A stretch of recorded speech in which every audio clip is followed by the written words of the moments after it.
जब 24 साल की उम्र में कृष्णानंद सागर जी मुखिया बनते हैं, तब इन्होंने एक कसम खाई कि मैं कांग्रेस का सिपाही हूं, मैं कांग्रेस का कार्यकर्ता हूं। जब तक हमारे कांग्रेस के नेता राहुल गांधी जी शादी नहीं करेंगे, तब तक मैं भी शादी नहीं करूंगा। मुखिया बनने से 3 साल हो चुके हैं इन्हें, आज ये 27 साल के हो चुके हैं। इनके घर में शहनाई बज चुकी है, इनकी शादी हो चुकी है, ये 7 फेरे ले चुके हैं। मुखिया जी, सवाल से हमारे बच नहीं पाएंगे आप।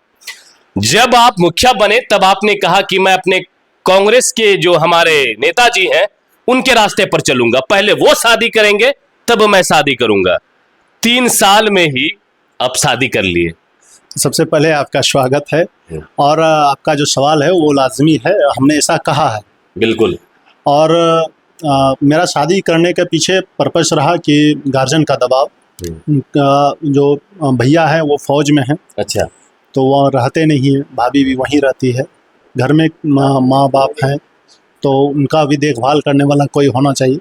और उनके बात में मतलब बात को रखने के लिए मैंने शादी किया है।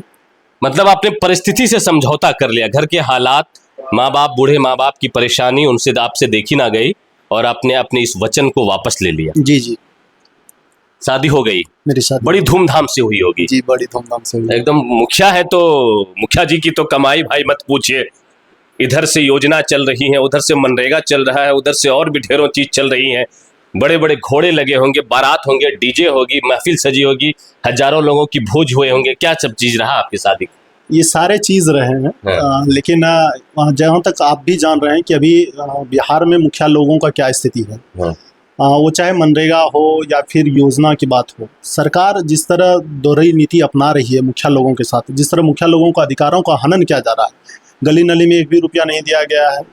आप सीरियस हो गए? मैं तो बस ऐसे ही बता रहा हूँ। सीरियस और बता रहा जी जी। ये था पिछले बार जो लोग मुखिया जी लोग थे, उनकी जो कमाई थी वो कहीं ना कहीं एक विधायक के बराबर थी। लेकिन इस बार जिस तरह समेटा गया है, जिस तरह अधिकारों का हनन किया जा रहा है, जितनी चीजें हैं, आप सोलर स्ट्रीट लाइट ले लीजिए, एजेंसी लगा रही है, कोई भी काम है वो टेंडर हो रहा है। अभी हाल फिलहाल में आपने देखा होगा कि एक नया विधेयक आया कि आप 3 लाख से ऊपर का जैसे काम करेंगे तो उसके लिए आपको टेंडर निकालना पड़ेगा। तो मुखिया जी लोगों का वो अधिकारों का हनन जो किया जा रहा है, जो हमें अधिकार दिया गया है संविधान के तहत, 73वें संशोधन के तहत जो अधिकार मिला पंचायती राज का, तो उसका जो हनन किया जा रहा है, तो मुखिया जी लोगों का वो कमाई अब नहीं रहा। और मनरेगा तो मनरेगा हो गया है। जी जी। एक चीज और मुखिया जी, एक नॉर्मल सा आदमी अभी जो कि हमारे देश में दहेज प्रथा एक बहुत बड़े अभिशाप के रूप में है, जिसके घर में बेटियां होती हैं, एक नॉर्मल भी अगर वो शादी करते हैं, लड़का ढूंढते हैं, तो दिल्ली में काम करने वाला लड़का वो भी 2 लाख रुपए का डिमांड करता है, एक गाड़ी का डिमांड करता है। कोई अगर जॉब में हो, टीचर हो, 30,000 सैलरी हो, 10 लाख रुपए से बात होती है। एक मुखिया जी है, 5-6 गाँव के मालिक हैं, तो मुखिया जी को क्या मिला शादी में? मुझे शादी में लड़की मिली है। अच्छा। और वो सबसे सुंदर चीज़ है, एक ऐसा लड़की जो मेरे माँ बाप को समझ रहे हैं, जो हमें समझ रहे हैं, हमारे परिवार में घुल मिल करके रह रही है।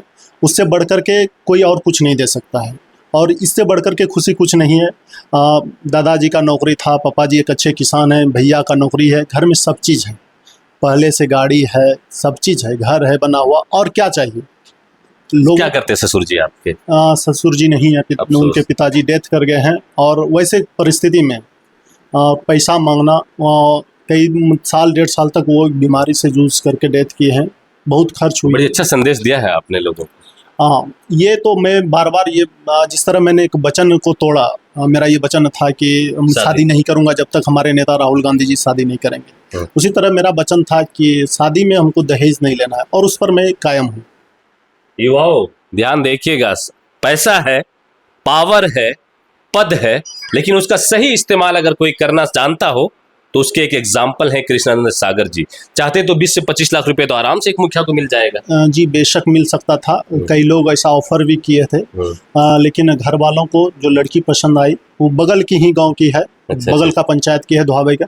सब कोई उनको जान रहे थे, मेरे घर वाला भी उनको जान रहे थे, और काफ़ी सरल स्वभाव की है। अच्छा। परिवार में घुल मिल करके रहने वाली है। और घर वालों ने उनसे शादी काफी तारीफ स्टार्ट कर दी अभी से पत्नी की आप बस में हो गए हैं क्या? नहीं, बस की बात नहीं है। आपने जो बात कही दहेज की, तो इसको लेकर के मैं आपको बता दूं कि अच्छा, एक चीज, अब मेरा सवाल वो, चलिए वो चीजें हो गई, थोड़ा सा सीरियस सवाल। बेहद कम समय में 24 साल कोई उम्र नहीं होती, 24 साल के लड़के अभी आपको गलियों में क्रिकेट खेलते नजर आ जाएंगे। अपने घर के प्रति, अपने समाज के प्रति वो इतने सीरियस नहीं है, उतने जिम्मेदार नहीं है।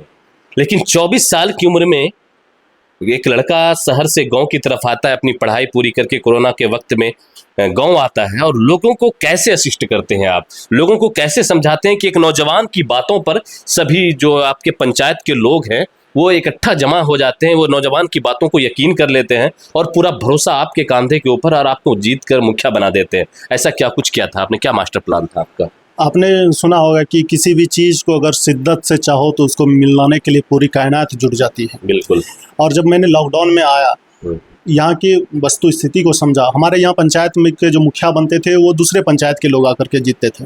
वो एक विधायक के परिवार के लोग थे, वो जीत करके यहाँ से जाते थे। कहीं आप सदानंद सिंह की तो बात नहीं कर रहे हैं? जी, मैं उन्हीं के परिवार की बात, जो 9 बार के विधायक रहे बिहार विधानसभा। 9 बार के बिहार विधानसभा के स्पीकर रहे हैं और कहलगांव के विधायक रहे हैं, और उनके परिवार के लोग यहाँ से जीत करके जाते थे।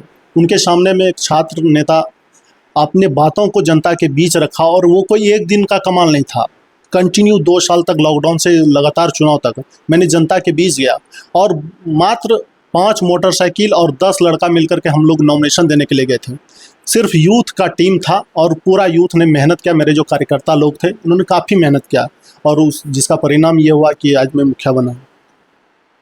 युवा जो राजनीति में सक्रिय हैं, युवा जो अपने नेताओं के पीछे घूमते हैं कार्यकर्ता बनकर, अगर वो चाहते हैं कि उन्हें भी कोई पद मिले, वो भी जनता के बीच जाकर अपने लिए वोट मांगे, तो इनसे सीखिए कि एक 24 साल का नौजवान जो छात्र राजनीति में सक्रिय होता है, यूनिवर्सिटी में NSUI के तरफ से राजनीति करता है, उसके बाद जब लॉकडाउन होता है कोरोना के वक्त में, ये घर आते हैं तो इन्हें लगा कि नहीं, मैंने तो यूनिवर्सिटी में अपनी राजनीति की, अब बारी आ गई है अपने घर में राजनीति करने की, अब बारी आ गई अपने पंचायत के लोगों की मदद करने की। तब ये लोगों के बीच जाते हैं अपनी कुछ बातों को लेकर, और लोग इसे हाथों हाथ लेते हैं। ये जरूरी नहीं कि आप सिर्फ नेताओं के पीछे घूम कर ही नेता बन सकते हैं। अगर आपकी लगन सच्ची हो, आपकी मेहनत सच्ची हो, आपके इरादे नेक हो, आपका जज्बा अच्छा हो, तो आप बिल्कुल लक्ष्य को हासिल कर सकते हैं। वैसे युवाओं को क्या संदेश देंगे जो नेताओं के पीछे घूमकर सोशल मीडिया पर फोटो अपलोड करके खुद को बहुत बड़े नेता समझते हैं, जबकि होता उनसे कुछ भी नहीं है? अगर वो राजनीति में आना चाहे तो वैसे लड़कों को क्या संदेश देना चाहेंगे? वैसे लड़कों को मेरा संदेश है कि वो अन्य नेताओं के साथ सेल्फी लेने के सिवा खुद जनता के बीच जाकर के अपने आप को साबित करने का प्रयास करें। वो जरूर सफल होंगे, और एक अच्छे नेता बन करके, जनसेवक बन करके जनता का सेवा करें। एक ना एक दिन उनको सफलता जरूर मिलेगी। एक सवाल और हमारा कि अभी मुझे खबर मिली है कि आपके पास एक लेटर भी आया है कि आप अपने प्रखंड से 18 से 20 पंचायत हैं कम से कम आपके प्रखंड में, आप एक ऐसे मुखिया हैं जिन्हें 15 अगस्त में होने वाले सरकार के जो कार्यक्रम होती है वहाँ, मोदी सरकार की या फिर जो भी देश की सरकार हो, लाल किला के अंदर 15 अगस्त के मौके पर वहाँ से आपको निमंत्रण आया है। तो इस ऐसी उपलब्धि कैसे मिलती है, या फिर ऐसी उपलब्धि पर आप कितना गुरूर करते हैं, कितना घमंड फक्र होता है, कितना अच्छा लगता है? आकांक्षी ब्लॉक के तहत मेरा चयन हुआ है, उसमें मैं इकलौता प्रखंड से मुखिया हूं जो वहां पर जा रहा हूं। ये मेरी जनता की आकांक्षाओं को पूरा करने का है समय, और ये खुशी उनके लिए है कि मैं जिन जनता का प्रतिनिधित्व करता हूं उनका प्रतिनिधित्व बनकर के दिल्ली के लाल किला के कार्यक्रम में शामिल होने का सौभाग्य मुझे मिला है। तो मैं उन जनता को एक बार पुनः धन्यवाद अदा करता हूं जिन्होंने मुझे ये मौका दिया कि मैं इनका नाम वहाँ जाकर के रोशन करूँ। आखिरी सवाल हमारा, आपके नेता राहुल गांधी, मिले हैं कभी उनसे आप? जी, कई बार मिले हैं। कभी शादी के बारे में पूछा आपने सवाल उनसे? नहीं, ऐसा तो मौका नहीं मिला है शादी के बारे में सवाल पूछने का। आप अपने वचन को नहीं बताए थे कि हम भी सर आपकी राह में हैं, जल्दी कर लीजिए ना, हमें भी करना है? उनकी अभी भी कई राह में मैं उनके जो चले बताए हुए मार्गदर्शन है मैं उन पर चलता हूं। और दुर्भाग्यपूर्ण कहूं कि मैंने जो वादा किया था अपने आप से, मैंने ये वादा अपने आप से किया था कि हमारे नेता जब शादी करेंगे उसके बाद ही करूंगा, लेकिन घर की परिस्थितियों को देख करके करना पड़ रहा है। इसके लिए मैं आपसे भी और पूरे जनता से भी क्षमा प्रार्थी हूँ।